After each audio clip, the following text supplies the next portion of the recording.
আজকে আমরা আলোচনা করব এনভ্যানুয়েশন নিয়ে, চ্যাপ্টার 11। এইখানে আমরা প্রথমে পেশেন্ট যখন আমার কাছে আসবে, মানে সাপে কামড় দিছে এরকম একটা পেশেন্ট আমার কাছে যখন নিয়ে আসবে, তখন আমি তার কনশাস লেভেল দেখব।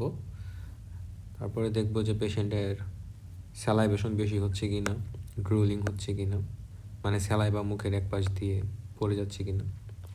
তাহলে পেশেন্টের ডিসআর্থিয়া, ডিসফেজিয়া এগুলো আছে কি না, জাস্ট রিডিং দিব। কিন্তু খেয়াল রাখবো হচ্ছে চোখে কী হইতে পারে, টোসিস হইতেছে কিনা। যেমন এইখানে আমরা দেখতে পারতেছি পেশেন্টের পার্শিয়াল টোসিস আছে, দুই পাশেই বায়োল্যাটারাল টোসিস। এখানে টোসিস আছে, সাথে অপথ্যালমোপ্লেজিয়া। অপথ্যালমোপ্লেজিয়া কি সেটা আমরা সিএনএসে প্লাস আয়ের ক্ষেত্রে পড়ব। এছাড়া পেশেন্টের ফিক্সড ডাইলেটেড পিপিল থাকতে পারে কিছু ক্ষেত্রে পয়জনিংয়ে। এই ফার্স্ট পেজে একটা যেটা ইম্পর্টেন্ট সেটা হচ্ছে রাসেল ভাইপার যখন কামড় দেবে তখন একটা সিনড্রোম হইতে পারে, যেটাকে আমরা ক্যাপিলারি শক সিনড্রোম বলতেছি। ক্যাপিলারি শক সিনড্রোমে কী হইতেছে, এই যে পেশেন্টের যে ক্যাপিলারি আছে, এই ক্যাপিলারি দিয়া আমরা জানি লিকেজ হয়, বাট এখানে লিকেজ বেশি হবে এবং ব্লাডটা চলে আসবে এক্সট্রা সেলুলার স্পেসে, যার জন্য এইখানে যে চোখের নিচে আমরা কী দেখতেছি, রেডনেস দেখতেছি, এটাকে আমরা বলতেছি কিমোসিস। ওকে,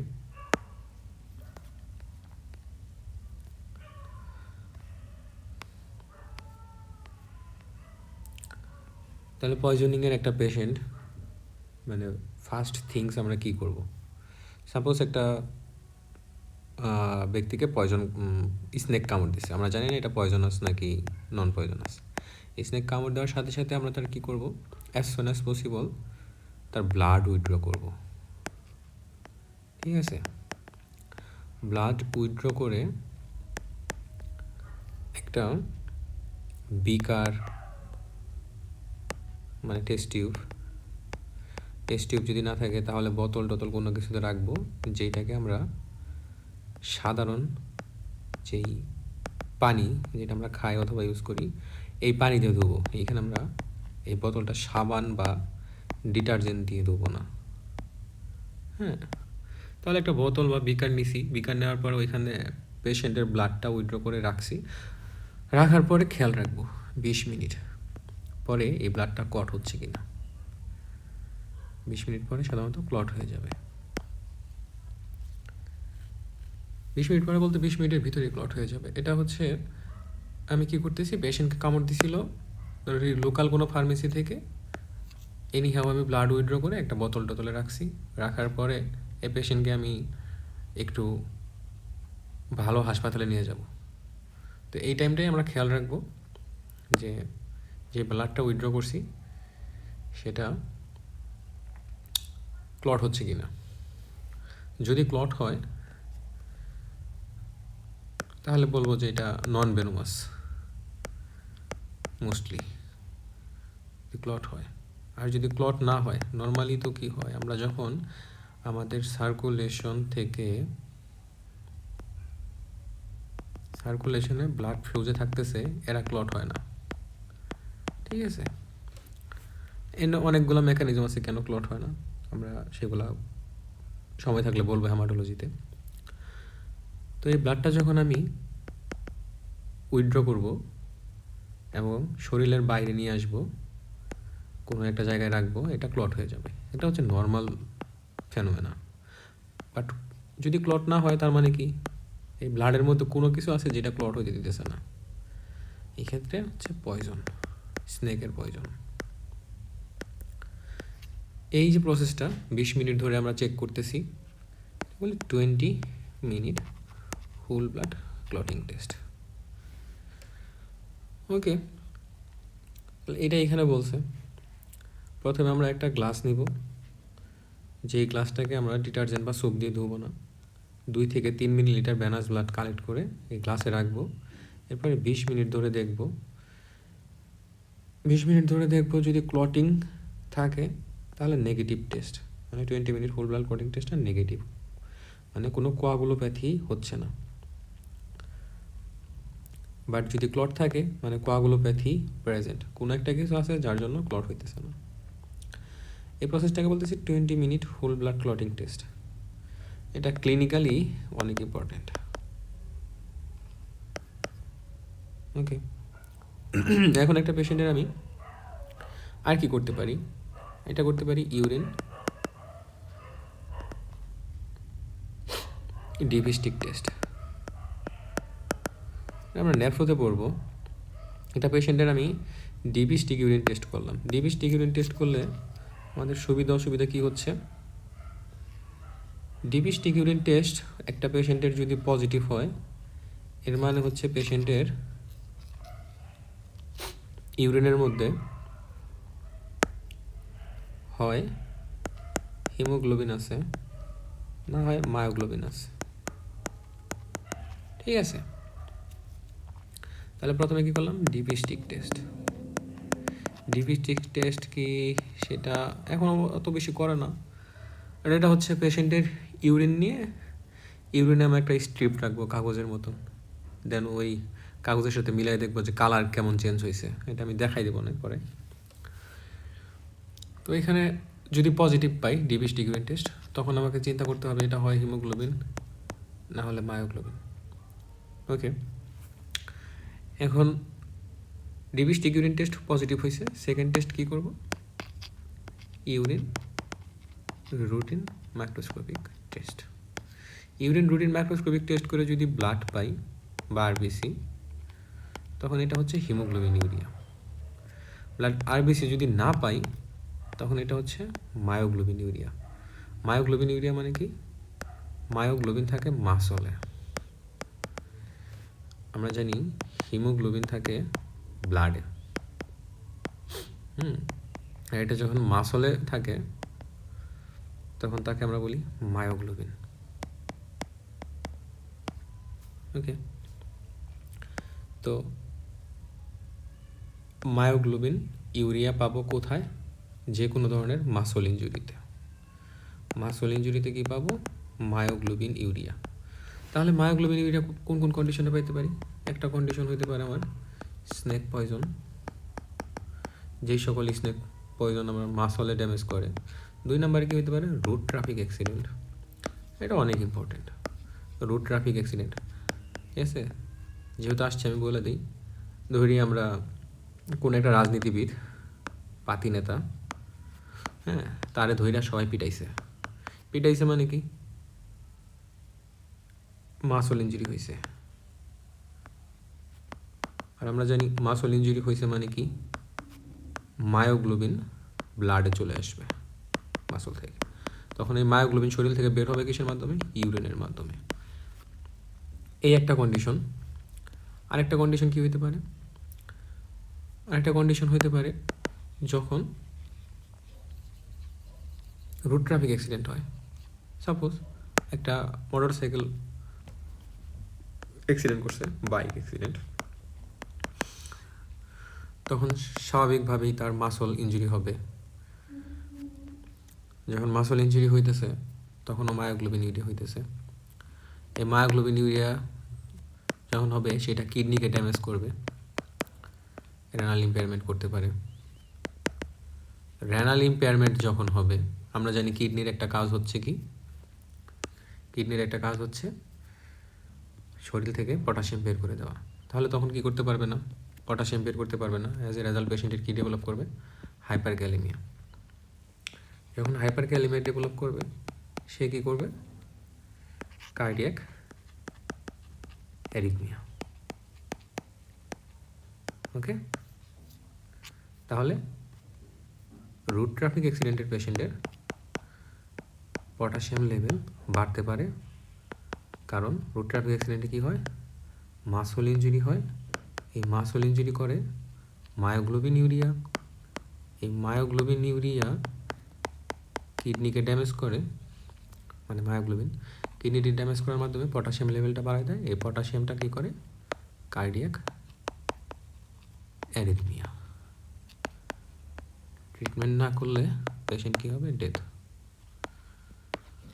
ওকে, এটা অনেক important, must to no. Clinical side, পরীক্ষার সাইড, সব ক্ষেত্রেই লাগবে। যেহেতু আসছে আমি একবারে বলে দিছি।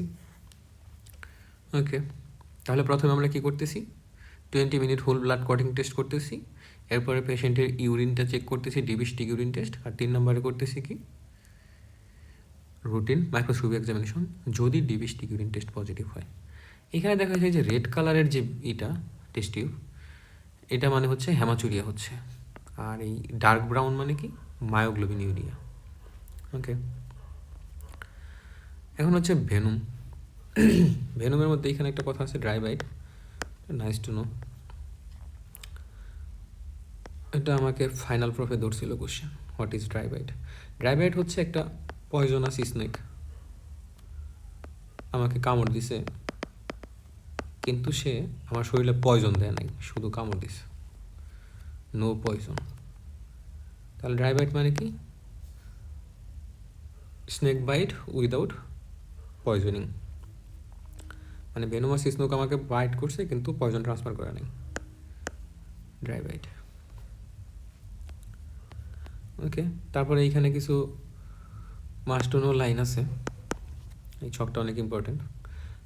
টক্সিনকে যদি আলাদাভাবে আলোচনা করি, যে স্নেক পয়জনিংয়ের জন্য কী কী টক্সিন মানে আমাদের শরীরে প্রডিউস হতে পারে, একটা হচ্ছে নিউরোটক্সিন, মায়োটক্সিন, কার্ডিওটক্সিন, দেন হিমোটক্সিন, নেফ্রোটক্সিন, নেক্রোটক্সিন, দেন অ্যালার্জিক টক্সিন। সবগুলোর নাম মুখস্থ রাখতে হবে। নিউরোটক্সিন কী করতে পারে? নিউরোটক্সিনের মধ্যে একটা আছে প্যারালাইটিক, একটা হচ্ছে এক্সাইটেটরি। প্যারালাইটিক মানে কি? সে প্যারালাইসিস করবে, হাত পা দুর্বল করে দিবে। এক্সাইটেটরি মানে কি? সে হাইপার অ্যাক্টিভিটি করবে, এক্সাইটেশন করবে, অ্যাড্রেনালিন রাশের মতন ফিচার আর কি। তো আমরা একটা একটা করে পড়ি। প্যারালাইটিক পয়জনিংয়ে কী হচ্ছে পেশেন্টের? ফ্ল্যাসিড টাইপ অফ প্যারালাইসিস, হাত পা দুর্বল, শরীর ছাইড়া দিছে এরকম। আর এটা সর্বপ্রথম কার হবে? ক্রেনিয়াল নার্ভে, মাস্ট টু নো, ক্রেনিয়াল নার্ভে। অ্যান্ড ক্রেনিয়াল নার্ভ আমরা জানি কোথায়? বেশিরভাগ ক্ষেত্রে মানে মুখের যে মাসলগুলো আছে এদেরকে সাপ্লাই দেয়, চোখের, মুখের, জিহ্বার। আর এখানে কি হবে? অ্যাসেন্ডিং প্যাটার্নে প্যারালাইসিস হবে।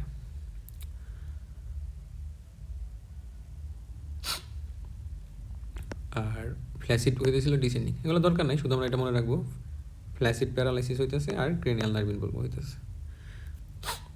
কোন কোন স্নেক বা এরকম ক্লিনিক্যাল ফিচার দিতে পারে কে? ডিসেন্ডিং টাইপের ফিচার দিবে হচ্ছে কিছু স্নেক, অ্যাসেন্ডিং টাইপের ফিচার দিবে প্যারালাইটিক টিক। প্যারালাইটিক টিক যেমন বোরেলিয়া, এটা আমরা ইনফেকশাস ডিজিজে পড়বো। বার্গ ডর ফেরি, মাস্টোনো, এটা হচ্ছে মাস্টোনো। বোরেলিয়া, বার্গ ডর ফেরি, এটা হচ্ছে টিক বাইটের মাধ্যমে পাস হয়, অ্যান্ড পেশেন্টের কী হয়? অ্যাসেন্ডিং প্যারালাইসিস হয়। মাস্টোনো এগুলো। ওকে, তাহলে প্যারালাইটিক টিক বাইট দিতে পারে। কিছু শামুক আছে সেইগুলো আবার ডিসেন্ডিং প্যাটার্নে উইকনেস করতে পারে। কিছু অক্টোপাস আছে সেগুলো ডিসেন্ডিং প্যাটার্ন উইকনেস করতে পারে। এটা হচ্ছে নাইস টু নো, বাট এই পয়জনগুলোর নাম আমার মনে রাখতে হবে, মাস্ট টু নো। এরপরে হচ্ছে এক্সাইটেটরি। এক্সাইটেটরি আমরা নাম দিকে বুঝতেছি সে কী করবে? নিউরো এক্সাইটেশন করবে, তারা অটোনমিক স্ট্রোম করবে, কার্ডিওটক্সিসিটি করবে, পালমোনারি ইডিমা করবে। অটোনমিক স্ট্রোম মানে কি? আমরা জানি অটোনমিক নার্ভাস সিস্টেম দুই ধরনের, সিম্প্যাথেটিক, প্যারাসিম্প্যাথেটিক। এখানে সিম্প্যাথেটিক ওভার অ্যাক্টিভিটি হবে, অ্যান্ড সিম্প্যাথেটিক ওভার অ্যাক্টিভিটি কী সেটা আমরা পয়জনিং চ্যাপ্টারে পড়ে আসছি। দেন হচ্ছে মায়োটক্সিন, কার্ডিওটক্সিন, জাস্ট নাম পড়বো। দেন হিমোস্ট্যাসিস সিস্টেম টক্সিন। হিমোস্ট্যাসিস, এখানে কী হবে? থ্রম্বাস ফর্মেশন হবে। কেন থ্রম্বাস? কারণ স্ট্যাসিস মানে আমরা জানি ব্লাড ফ্লো ধীরগতিতে হচ্ছে। একটা ব্লাড ভেসেলের ভিতরে ব্লাড ফ্লো যদি স্লোলি হয় তখন এর ক্লট হওয়ার টেন্ডেন্সিটা বেড়ে যাবে। এরপর হচ্ছে হিমোরেজিক। কিছু টক্সিন আছে যারা কামড় দিলে সাপে তখন ব্লিডিংটা বেশি হয়, এটা হচ্ছে হিমোরেজিক। তারপরে হচ্ছে নেফ্রোটক্সিন। নেফ্রোটক্সিনের মধ্যে আমার একটা মনে রাখতে হবে, সেটা হচ্ছে রাসেল ভাইপার মাস্ট।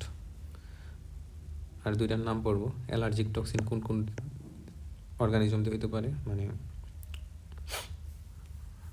এটা এখানে লেখছে মৌমাছি, ওয়াস্প এবং পিঁপড়া। ওকে, তাহলে এখান থেকে আমি পয়জনিংয়ের নামটা পড়বো আর ফার্স্ট বক্সটা মাস্ট।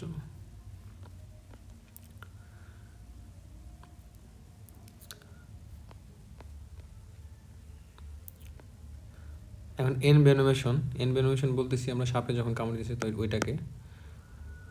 এর কিছু ইফেক্ট আছে, কিছু লোকাল ইফেক্ট, কিছু নন স্পেসিফিক, কিছু স্পেসিফিক। লোকালের মধ্যে যেখানে কামড় দিচ্ছে ওইখানে ব্যথা হবে, ওইখানে ইডিমা বা সুয়েলিং হবে, দেন সোয়েটিং হইতেছে, লাল হয়ে যাবে, ব্লিস্টার ফর্মেশন হবে, নেক্রোসিস হইতে পারে, দেন সুয়েলিং তো বলছি, ব্লিডিং অ্যান্ড ব্রুশিং এটা আমরা বুঝতেছি।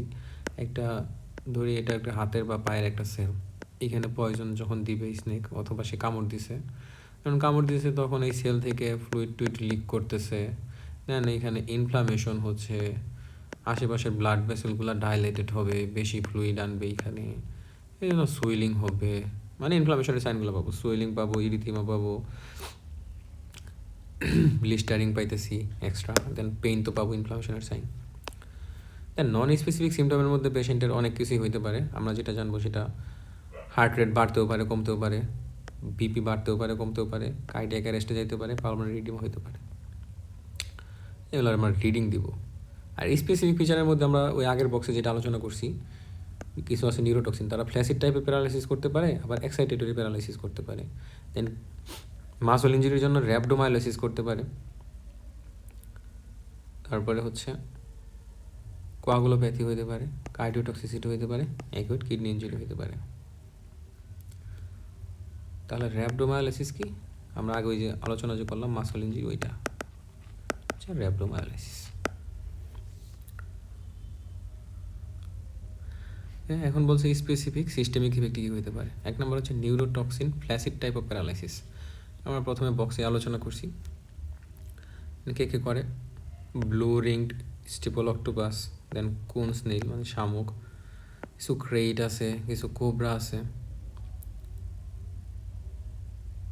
দেন এইগুলো আবার কয়েক ঘন্টা নিয়ে হয়, 30 মিনিটের ভিতরে আবার ডেভেলপ করে হচ্ছে এই কোন স্নেল। এইগুলা ক্রেট কোবরা কামড় দিলে কয়েক ঘন্টা পরে ডেভেলপ করবে প্যারালাইসিস, বাট কয়েকদিন পরে প্যারালাইসিস ডেভেলপ করবে যখন ওই বরেলিয়া বাগ ডেড ফেরি কামড় দিবে, টিক বাইট। এখানে পেশেন্টের কী হবে, বাইল্যাটারাল টোসিস হইতে পারে, কমন ইনিশিয়াল সাইন। এছাড়া ব্রোকেন নেক সাইন পাবো।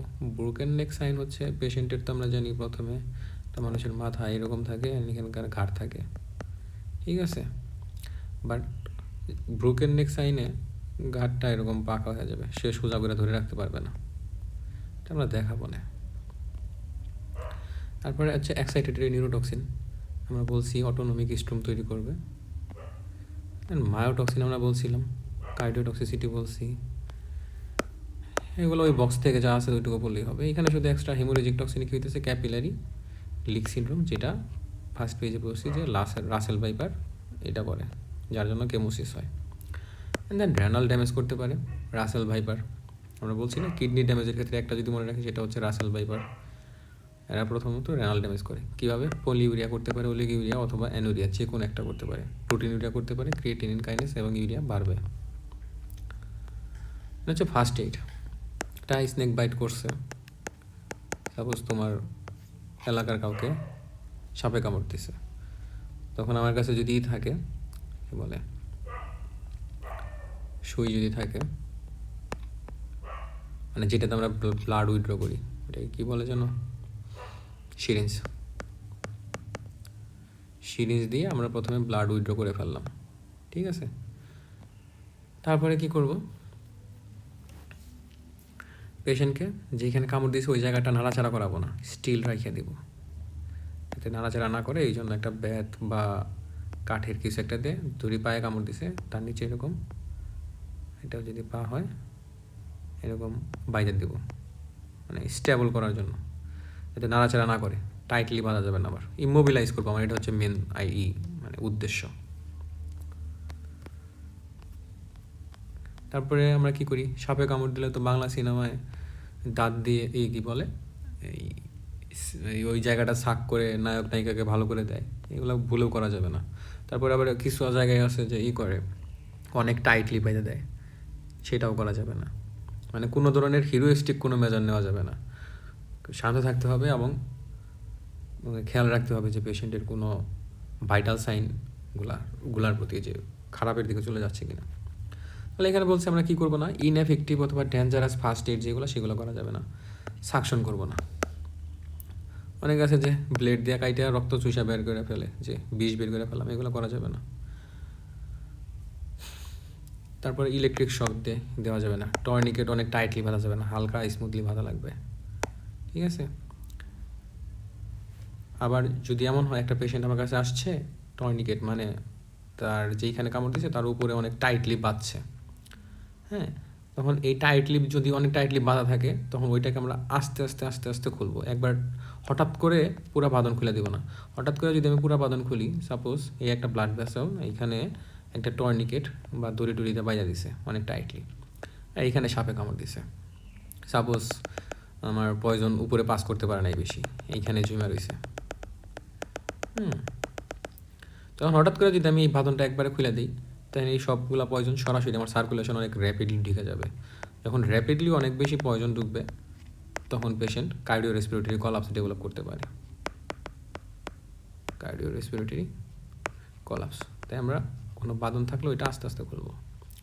ওইটা এখানে বলছে যে টর্নিকেট রিমুভিংয়ের ক্ষেত্রে দেখতে হবে কি বেশি কনস্ট্রিক্টেড করে ফেলছে নাকি সাডেন হ্রাস হয় ভেনুমের সার্কুলেশনে, যেটা কার্ডিও রেসপিরেটরি কলাপস করে। তো এইগুলো আমরা করব না। টর্নিকেটের ক্ষেত্রে কী করতে হবে, অনেক বেশি টাইটলি আবার অনেক বেশি ন্যারোলি, মানে খুব টাইটলিও বাঁধবো না আবার খুব লুজলিও বাঁধবো না, মানে মিডিয়াম সাইজে বাঁধবো, ওকে। এরপর এখানে বলছে কি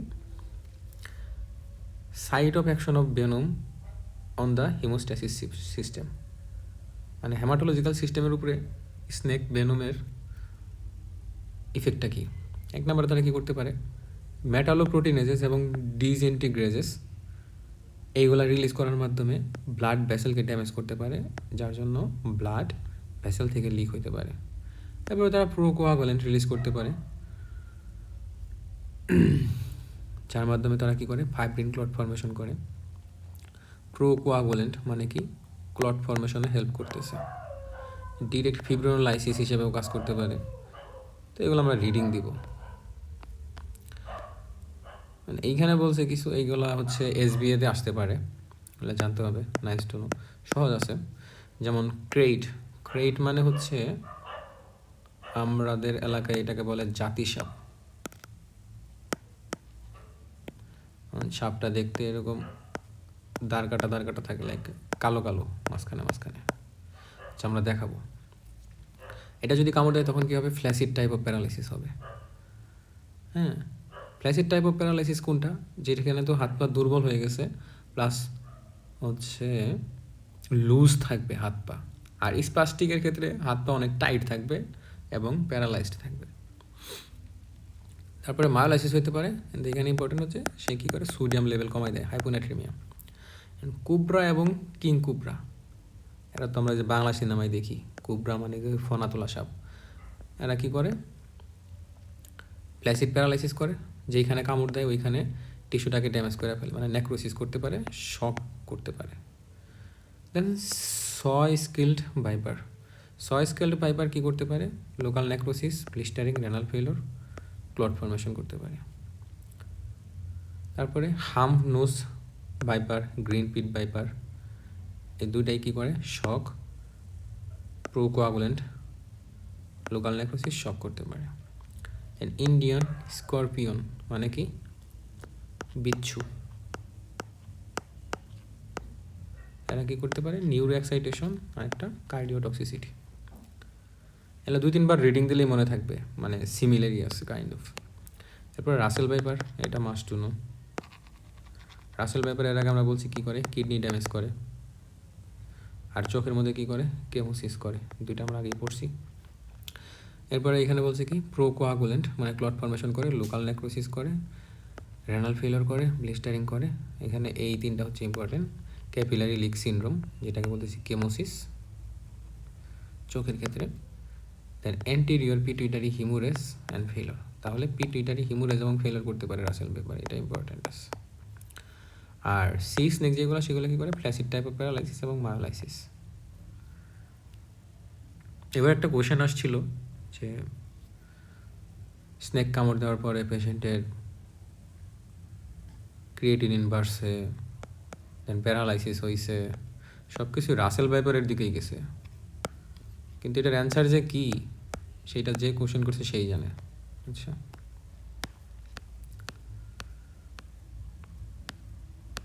তারপরে হচ্ছে assessment and management in the hospital. আমরা কী করব, প্রথমে পেশেন্টের ভাইটাল সাইনগুলো দেখব। হ্যাঁ, ভাইটাল সাইন যদি না থাকে ঠিক, তাহলে আমরা সাপোর্ট দিব, মানে আর্জেন্ট ট্রিটমেন্ট যদি লাগে ওই আর্জেন্ট ট্রিটমেন্টগুলো দিব। তাহলে আমরা কী করতেছি, ভাইটাল সাইনের মধ্যে পেশেন্টের দেখতেছি শক আছে কিনা, অথবা হাইপোটেনশন আছে কিনা, রেসপিরেটরি কম্প্রোমাইজেশন আছে কিনা, মেজর ব্লিডিং হচ্ছে কিনা, ইনঅ্যাপ্রোপ্রিয়েট টর্নিকেট আছে কিনা। ইনঅ্যাপ্রোপ্রিয়েট টর্নিকেট থাকলে আমরা সেটা আস্তে আস্তে খুলে দিচ্ছি, মেজর ব্লিডিং থাকলে ব্লিডিং স্টপের জন্য ড্রাগ দিচ্ছি, এয়ারওয়ে কম্প্রোমাইজেশন যদি থাকে সেই ক্ষেত্রে আমরা সাপোর্ট দিতেছি, হাইপোটেনশন অথবা শক থাকলে সেই ক্ষেত্রে ফ্লুইড দিতেছি। আর ব্রেইন ইঞ্জুরির ক্ষেত্রে পেশেন্টের কী থাকতে পারে, fixed dilated pupil, absent reflexes, কোনো উইথড্রল রেসপন্স থাকবে না to painful stimuli, then no movement of the leaf, fixed forward gaze with গ্রস্টোসিস। এবার আমরা জেনে রাখবো যে এইগুলো যদি থাকে তখন চিন্তা করবো পেশেন্টের ব্রেইন ইঞ্জুরি হয়ে গেছে। আর পেশেন্ট পার্টির কাছে জিগাবো, হিস্ট্রি নিব আর কি, কখন কামড় দিছে, দেন কোথায় কামড় দিছে, এটা ইম্পর্টেন্ট। কারণ জলে বা পুকুরে নদীতে যে সকল সাপ থাকে এগুলা নন পয়জনাস, বাট স্থলে যেই সকল সাপ থাকে তারা হচ্ছে পয়জনাস।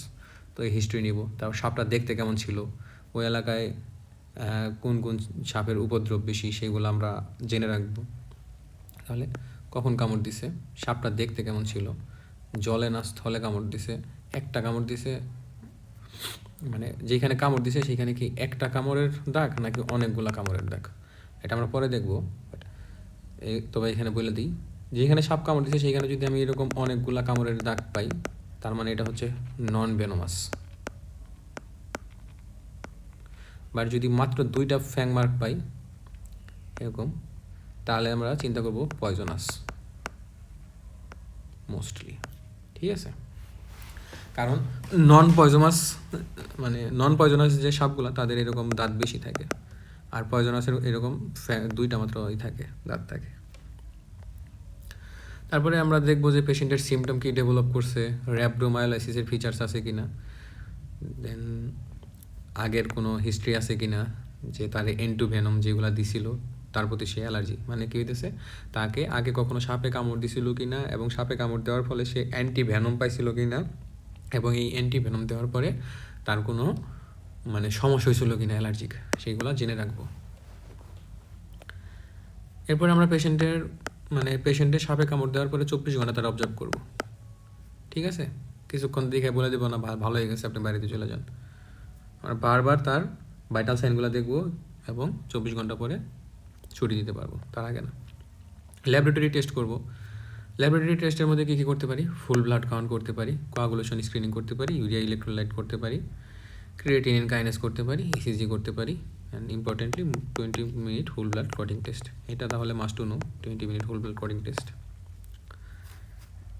এছাড়া ক্রিয়েটিনিন কাইনেস বাড়তে পারে, যেমন রাসেল ভাইপার। ইউরিয়া ইলেকট্রোলাইট দেখবো, যেহেতু কিডনি ড্যামেজ যদি হয় তখন ইউরিয়া ইলেকট্রোলাইট দুইটাই ইমব্যালেন্স হবে।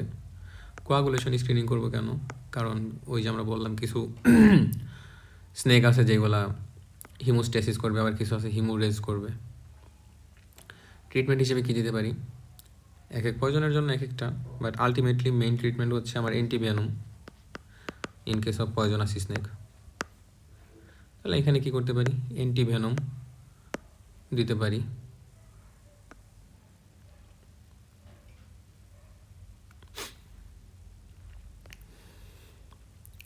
আর এখানে একটা ছক আছে, এটাও এসবিআইয়ের জন্য ইম্পর্টেন্ট, এগুলো আমরা 2-3 বার রিডিং দিব। যেমন একটা পেশেন্ট আসছে, তার যেইখানে কামড় দিচ্ছে ওইখানে সোয়েলিং হয়েছে, সাথে পেশেন্টের ব্লিডিং আছে, তখন আমি চিন্তা করবো এটা হচ্ছে কোনো একটা ভাইপার, রাসেল ভাইপার বা পিট ভাইপার, এগুলা কামড় দিছে। পিট ভাইপার হচ্ছে সবুজ কালারের, এগুলা গাছে থাকে। রাসেল ভাইপার হচ্ছে ওই যে উত্তরাঞ্চলে রাজশাহী, রংপুর এগুলো জায়গায় থাকে। সাধারণত কখন কামড় দেয়, ধান খেতে থাকে এরা, মানে জঙ্গলে থাকে, তবে ধান খেতেও থাকতে পারে, ধান কাটতে গিয়ে কামড় খায় আর কি। সিনড্রোম 2-তে কী বলছে, পেশেন্টের লোকাল সোয়েনিং আছে, ব্লিডিং আছে, শক অথবা একেআই আছে, তখন কি চিন্তা করবো, রাসেল ভাইপার। একেআই মানে কি, কিডনি ড্যামেজ করছে, তাহলে রাসেল ভাইপার। আবার যদি পেশেন্টের কি হয়, সিনড্রোম 3-তে লোকাল সোয়েলিং আছে, ফ্ল্যাসিড টাইপ অফ প্যারালাইসিস এবং এটা বাইল্যাটারাল টোসিস এবং অপথ্যালমোপ্লেজিয়া। আর বলছিলাম বাইল্যাটারাল টোসিস এবং অপথ্যালমোপ্লেজিয়া হতে পারে কোথায়, কিং কোবরা অথবা কোবরাতে। সিনড্রোম 4-এ কী বলছে, লোকাল সোয়েলিং নাই, নো সোয়েলিং, অথবা থাকলেও একটু, কিন্তু তার ফ্ল্যাসিড টাইপ অফ প্যারালাইসিস আছে এবং বাইল্যাটারাল টোসিস এবং অপথ্যালমোপ্লেজিয়া আছে। তখন পেশেন্টকে জিজ্ঞেস করবো, আপনাকে কি স্থলে কামড় দিছে? যদি বলে হ্যাঁ, তখন হচ্ছে ক্রেট বা জাতি সাপ যেটা বলি। যদি বলে না, জলে কামড় দিছে এবং তার সাথে কি আছে, মায়োগ্লোবিন ইউরিয়া, প্রস্রাবের রঙটা ব্রাউন, চিন্তা করবো সি স্নেক। আবার যদি দেখি যে পেশেন্টের লোকাল সোয়েলিং আছে, ফ্ল্যাসিড প্যারালাইসিস আছে, মায়োগ্লোবিন ইউরিয়া আছে, একেআই আছে, তখন জিজ্ঞেস করব জলে কামড় দিছে না স্থলে। যদি স্থলে কামড় দেয় তাহলে জাতিসাপ, জলে কামড় দিলে সি স্নেক। আর যদি জলে স্থলে কামড় দিছে সাথে কোয়াগুলোপ্যাথি অথবা ব্লিডিং আছে, তাহলে রাসেল ভাইপার। এটা কয়েকবার রিডিং দিলেই মনে পড়বে আর কি, সহজ আছে। এরপর হচ্ছে অ্যান্টিভেনম। অ্যান্টিভেনম হচ্ছে মোস্ট ইফেক্টিভ ট্রিটমেন্ট এগেনস্ট এনভেনমেশন। এই অ্যান্টিভেনম আমরা কীভাবে তৈরি করি, আমরা একটা হর্স নেই বা ঘোড়া, এই ঘোড়াকে সাপের বিষ দিই ইনজেকশনের মাধ্যমে, অথবা সাপে কামড় দিল, তখন এই ঘোড়ার শরীরে কী হবে, অ্যান্টি স্নেক অ্যান্টিবডি তৈরি হইতেছে আর কি, মানে ওই পয়জনের বিরুদ্ধে অ্যান্টিবডি তৈরি হবে। এই অ্যান্টিবডিটা আমি হিউম্যানে দিতেছি, এটাই হচ্ছে অ্যান্টিভেনম। এটা আমরা কীভাবে দিই, ইন্ট্রাভেনাসলি দিই। যেহেতু এটা একটা ফরেন বডি, মানে এই অ্যান্টিভেনমটা, এটা দিলে আমাদের কি হইতে পারে, আমাদের ইমিউন সিস্টেম তারে ফরেন হিসেবে ক্যাপচার করে কি করবে, হিস্টামিন বেশি বেশি রিলিজ করবে মাসসেল থেকে। অ্যাজ এ রেজাল্ট পেশেন্টের অ্যানাফাইল্যাক্সিস হইতে পারে, তখন পেশেন্টের আরও আমি ভালো করতে গিয়ে খারাপ করতেছি। এই জন্য যে কোনো পেশেন্টকে অ্যান্টিভেনম দেওয়ার আগে অবশ্যই অ্যান্টিভেনম দিলে কী হতে পারে, অ্যানাফাইল্যাক্সিস, যেটা লাইফ থ্রেটেনিং কন্ডিশন হতে পারে। এই জন্য আমরা ট্রিটমেন্ট হিসেবে যে দিই কি আইএম অ্যাড্রেনালিন। এই আইএম অ্যাড্রেনালিনটা আমি রেডি রাখবো, আগে আইএম অ্যাড্রেনালিন রেডি রাখবো, তারপরে অ্যান্টিভেনম দেবো। অনেকেই কী করে, আইএম অ্যাড্রেনালিনটা সাবকিউটিনিয়াসলি হালকা একটু দেয়, তারপরে হচ্ছে অ্যান্টিভেনম দেয়। তাহলে আমরা আইএম অ্যাড্রেনালিন রেডি রাখবো যদি একটা পেশেন্টকে আমি অ্যান্টিভেনম দিতে চাই। তাহলে এখানে বলছে কি, antivenom can sometime reverse post synaptic neurotoxic paralysis like alpha bungarotoxin like neurotoxin, কিন্তু এরা রিভার্স করবে না কোন সকল পয়জন, বিটা বুঙ্গারোটক্সিন। বুঙ্গারোটক্সিন হচ্ছে দুই ধরনের, এটা হচ্ছে গাছের বাকল থেকে তৈরি করে বুঙ্গারোটক্সিন, আর সাধারণত শিকারীরা ইউজ করতো আগে, ধনুকের মাথা এই টক্সিনটা লাগাইয়া হরিণ বা অন্য কোনো পশু পাখি মাইরা ফেলতো আর কি। বুঙ্গারোটক্সিন দুইটা, একটা হচ্ছে আলফা এবং বিটা। আমরা যেই অ্যান্টিভেনম দিই, সেই অ্যান্টিভেনম দিয়ে আলফা বুঙ্গারোটক্সিনের বিরুদ্ধে মানে অ্যান্টিডট হিসেবে কাজ করে, কিন্তু বিটা বুঙ্গারোটক্সিনের উপরে কোনো ইফেক্ট ফেলাইতে পারে না। এই বিটা বুঙ্গারোটক্সিনের মধ্যে কী হয়, মানে প্যারালাইটিক যে টিক, এই প্যারালাইটিক টিকে থাকে বিটা বুঙ্গারোটক্সিন। সো প্যারালাইটিক টিকে অ্যান্টিভেনম দিলে লাভ হবে না। আচ্ছা, ইন্ডিকেশন ফর অ্যান্টিভেনম, কাদেরকে আমরা অ্যান্টিভেনম দিব? জেনারেল ইন্ডিকেশন আছে কিছু, স্পেসিফিক ইন্ডিকেশন আছে কিছু। স্পেসিফিক এর মধ্যে হচ্ছে যদি পেশেন্টের টোসিস ডেভেলপ করে, র্যাবডোমায়ালাইসিস, কোয়াগুলোপ্যাথি, এনভেনমিং, এগুলো যদি থাকে। আর লোকালের ক্ষেত্রে কি আছে, বা জেনারেল শক বা cardiac collapse, respiratory compromisation, active bleeding হচ্ছে পেশেন্টের, এগুলো যদি থাকে, তাহলে এটা হচ্ছে এই অধ্যায়ের একটা যদি বক্স থাকে মাস্ট টু নো, এটা হচ্ছে সেইটা জানতেই হবে, এবং ক্লিনিক্যালিও এটা লাগবে। ওকে, তারপর হচ্ছে নন অ্যান্টিভেনম ট্রিটমেন্ট, মানে আমি একটা পেশেন্টকে অ্যান্টিভেনম ছাড়াও স্নেক বাইটের পেশেন্টকে আর কী কী ট্রিটমেন্ট দিতে পারি, হচ্ছে কিছু অ্যান্টিকোলিনার্জিক ড্রাগ দিতে পারি। ঠিক আছে, আমরা জানি কোলিনার্জিক যে ড্রাগগুলা বা কোলিনার্জিক সিস্টেম, এরা কী করবে, অ্যাসিটাইলকোলিন রিলিজ করবে। এই অ্যাসিটাইলকোলিন শরীরের সকল সিক্রেশন বাড়াবে। সকল সিক্রেশন বাড়াইতেছে মানে কি, তার মুখ থেকে বেশি বেশি স্যালাইভেশন হচ্ছে, বেশি বেশি ল্যাক্রিমেশন হচ্ছে, বেশি বেশি জিআই সিক্রেশন হচ্ছে। এগুলাকে আমার কী করতে হবে, ইনহিবিট করতে হবে। তো ইনহিবিট করার জন্য অ্যান্টিকোলিনাস্টেরয়েড ড্রাগ দিলাম। ওকে, এছাড়া কি দিতে পারি, আলফা ব্লকার, যেমন প্রাজোসিন, টেরাজোসিন, ডক্সাজোসিন। তো এই আলফা ব্লকারটা দিতে পারি। আলফা ব্লকার দিলে সুবিধা কি, সে হাইপার টেনশনের ট্রিটমেন্ট হিসেবে কাজ করতেছে, পালমোনারি ইডিমাও কমাইতেছে। আর টিটানাস দিতে পারি অ্যান্টিডট হিসেবে। আমরা জানি যে কোনো জায়গায় কাটলে অথবা সাপে কামড় দিলে ওইখানে আমি টিটানাস দিতে পারি, কিন্তু সেটা লোকাল প্রোটোকল অনুযায়ী, অনেক এলাকায় দেয় না, অনেক এলাকায় দেয়। এছাড়া কী হইতেছে, যেইখানে কামড় দিছে, ধরি এটা আমি যদি পা ধরি, এইখানে কামড় দিছে, তো এখানে সোয়েলিং হয়েছে। যখন সোয়েলিং হবে তখন সার্কুলেশন এইখান থেকে ব্যাক করে ভেইনের মাধ্যমে উপরে যেতে পারবে না। অ্যাজ এ রেজাল্ট পেশেন্টের লিম্ব সোয়েলিং হবে। যখন সোয়েলিং হইলো, এই সোয়েলিংটা কমাইতে আমরা ফাসিওটমি করি। কারণ যদি চিন্তা করি, এইটা একটা হাতের এইখানে কামড় দিছে, দেন এইখানে ভেইনের ব্লাডটা আছে, তাদের ব্যাক হয়ে ফিরে যাওয়ার কথা, বাট যখন সাপে কামড় দিছে তখন এই জায়গাটাকে সুইলিং করে ফেলছে।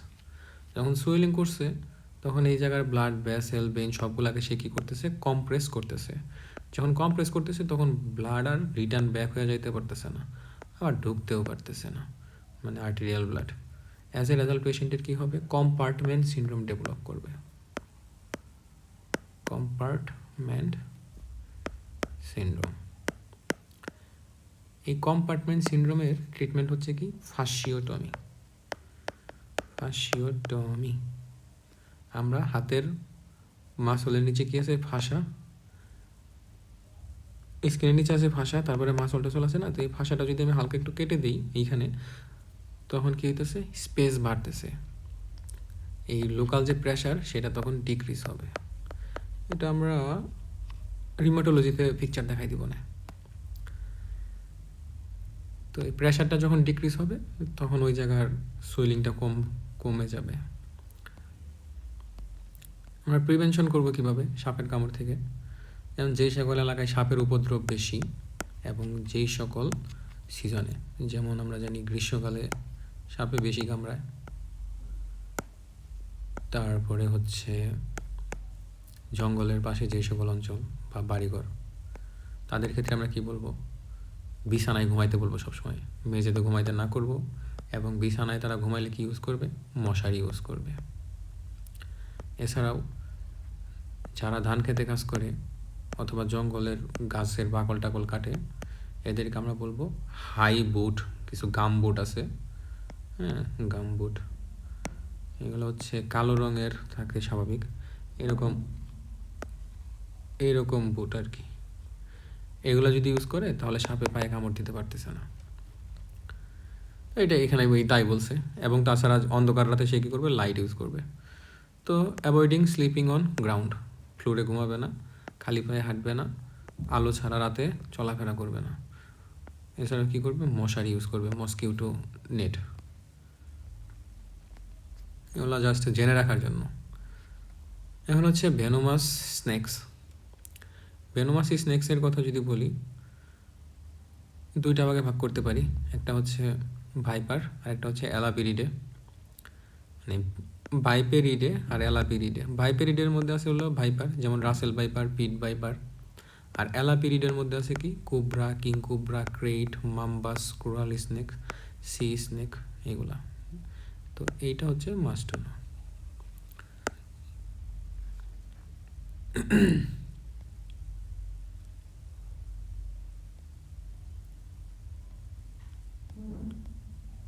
ওকে,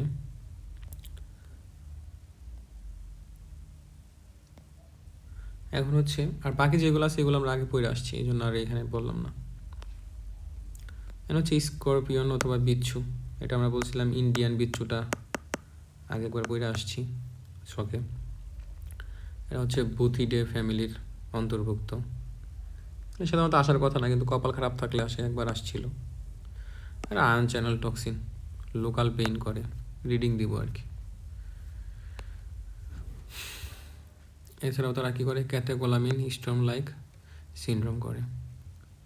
ওই আমরা প্রথম যে শখ পড়ছিলাম ওইখানে দেখছিলাম যে ক্যাটেকোলামিন স্ট্রোম অথবা অটোনমিক স্ট্রোম করে। আচ্ছা, স্পাইডারের মধ্যে একটা আমি মনে রাখতে হবে, ব্ল্যাক উইডো স্পাইডার। এটা হচ্ছে ইনফেকশাস ডিজিজ আছে, ঠিক আছে, ব্ল্যাক উইডো স্পাইডার। যেহেতু আসছে সেটা বলি, ব্ল্যাক উইডো স্পাইডারের একটা মজার জিনিস হচ্ছে এদের নামের সাথে কি আসে, উইডো মানে আমরা জানি বিধবা। হ্যাঁ, এই ব্ল্যাক উইডো স্পাইডারটা কী করে, তাদের হাজব্যান্ডের সাথে মানে ফার্স্ট টাইম ইন্টারকোর্স করার পরে তাদের হাজব্যান্ডকে মেরে ফেলে, অথবা হাজব্যান্ড মরে যায় আর কি, যে কোনো ওয়েতে। এটা হচ্ছে ব্ল্যাক উইডো স্পাইডার। হচ্ছে প্যারালাইটিক টিক, আমরা আগেই বলছি, বরেলিয়া বার্গডর্ফেরি, এটা অনেক ইম্পর্টেন্ট, বার্গডর্ফেরি। এটা কী করে, প্যারালাইসিস করে। কোন টিক? টিক বাইট আর কি, বরেলিয়া বার্গডর্ফেরি। এইখানে কতদিন পরে প্যারালাইসিস হয় এরকম সিনারিও দিবে, মানে এফসিপিএসে দেয় কিনা জানি না, বাট এমআরসিপিতে এরকম সিনারিও যায়, জঙ্গলে ঘুরতে গেছিলো অথবা হলিডেতে ছুটিতে ঘুরতে গেছে, এখন ওইখান থেকে আসার 2-3 দিন পরে তার হাত পায়ে শক্তি পেতেছে না, দুর্বলতা কাজ করতেছে, তাহলে টিক বাইট করার, জঙ্গলে গেছিলো, জঙ্গলে থাকে টিক, হ্যাঁ, এই টিকটা কামড় দেওয়া ধরে রাখছে, 2 থেকে 3 দিন পরে তার প্যারালাইসিস ডেভেলপ করতেছে। আর এইখানে কি হয়, বিটা টক্সিন হয়। এই বিটা টক্সিনের বিরুদ্ধে কি নাই, অ্যান্টিভেনম নাই, বা অ্যান্টিভেনম কাজ করে না এদের বিরুদ্ধে। আর এটা কি করে, presynaptic neurotoxin, ascending type of paralysis করে, কোনো অ্যান্টিভেনম নাই। আর এখানে বলছে যখন জঙ্গলে ঘুরতে গেছে 2 দিন বা 48 ঘন্টা পরে দেখা যায় এই টিকগুলা চুলে, মানে স্কাল্পে, কানে অথবা স্কিন ফোল্ডে কামড় দিয়ে ধরে রাখছে। এবং মজার বিষয় হচ্ছে, এটা যদি একটা টিক হয়, এদের মাথা আমাদের স্কিনের ভিতরে ঢুকাই দেয়, তো এদেরকে সহজে খুঁজে পাওয়া যায় না। ওকে, শেষ। এখন আমরা এখানে কিছু ছবি দেখব, ছবিগুলো এরকম আসে কেন? আচ্ছা, এটা হচ্ছে কম্পার্টমেন্ট সিনড্রোম। যেমন এই জায়গাটা কাইটা এখানে দেখাই দিছে। এখানে কি আছে, প্রথমে তো বোনস ছিল, টিবিয়া, দেন অ্যান্টেরিয়র কম্পার্টমেন্ট, ল্যাটারাল কম্পার্টমেন্ট। এই কম্পার্টমেন্টে যদি সুইলিং হয় তখন এই জায়গাগুলো ফুলে যাবে, এই ফ্লুইডে সেগুলোকে চাপ দিবে, অ্যাজ এ রেজাল্ট পেশেন্টের কম্পার্টমেন্ট সিনড্রোম ডেভেলপ করবে। এদেরকে আমরা কী করবো, ফাসিওটমি করবো। এই যে জাস্ট এরকম ইনসিশন দিয়ে কেটে দিচ্ছি, এই যে পরে এই যে ফাঁসা, এটা হচ্ছে সাদা কালার, এটা হচ্ছে ফাঁসা কেটে প্রেশারটা রিলিজ করার একটা পথ তৈরি করে দিতেছি। পরে এই যে মাস হলো আমরা করতেছি, ইনসাইজড করে দিতেছি, কাটতেছি না, জাস্ট সরাই দিতেছি আর কি। এটা হচ্ছে গামবুট। এটা হচ্ছে ইউরিনের কালার কী কী হইতে পারে, তো স্নেকও ছিল। এটা হচ্ছে একটা ভেনোমাস স্নেকের কী থাকে, এই 2টা দাঁত থাকে, এদেরকে আমরা বলি হচ্ছে ফ্যাং। তাহলে এরা যদি কামড় দেয় তাহলে এরকম 2টা ফ্যাং মার্ক পাবো, এটা ইন্ডিকেশন করে পয়জনাস স্নেক। ঠিক আছে, আর বিষ কীভাবে ট্রান্সফার হয় এগুলো আর কি জানার জন্য, এগুলো পরীক্ষায় আসবে না, বাট জীবনে একবার হইলেও তো জানা উচিত।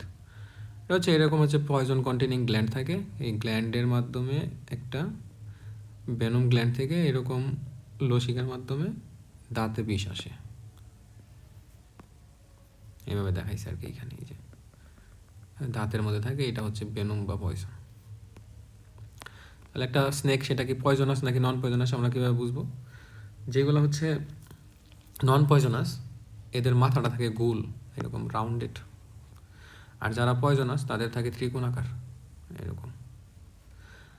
পয়জনাসের 2টা ফ্যাং মার্ক থাকে, মানে ফ্যাং থাকে, আর এদের ক্ষেত্রে ফ্যাং থাকে না, এইখানে কোনো ফ্যাং নাই, কিন্তু তাদের দাঁত আছে বিড়ালের মতন, এইগুলো হচ্ছে দাঁত। আবার দেখাই, এইগুলো হচ্ছে দাঁত, এইখানে এইখানে এইখানে এইখানে এইখানে এরকম হচ্ছে দাঁত থাকে বিড়ালের দাঁতের মতন। তো এরা কামড় দিলে এই জন্য অনেকগুলা এরকম মার্ক থাকে যেখানে কামড় দেয়। এই যে, তাহলে এটা কি পয়জনাস স্নেক নাকি নন পয়জনাস স্নেক? পয়জনাস, কারণ দুইটা বাইট মার্ক। এটা হচ্ছে ব্রোকেন নেক। আমরা তো সাধারণত ঘাড় ধরে রাখতে পারি একটা পজিশনে, কিন্তু সে ধরে রাখতে পারতেছে না, তারটা কী হয়ে গেছে, নিচে হেলা পড়ছে। হয় এই দিকে নিচে হেলা পড়বে, না হলে এই দিকে হেলা পড়বে, সে ফিক্সড পজিশনে রাখতে পারবে না। এই গ্রিন কালারের এটা হচ্ছে পিট ভাইপার, আর এটা হচ্ছে গ্রেট বা জাতিসাপ। ঠিক আছে, এটা হচ্ছে আমাদের রাসেল ভাই। ঠিক আছে, রাসেল ভাই, ভূতে ভেমের রাসেল ভাই। ওকে, এই চান্দু তো আমাদের বাংলা সিনেমার কালনাগিনী, মানে কি কোবরা। কি এটাও মনে হয় রাসেল ভাইপার।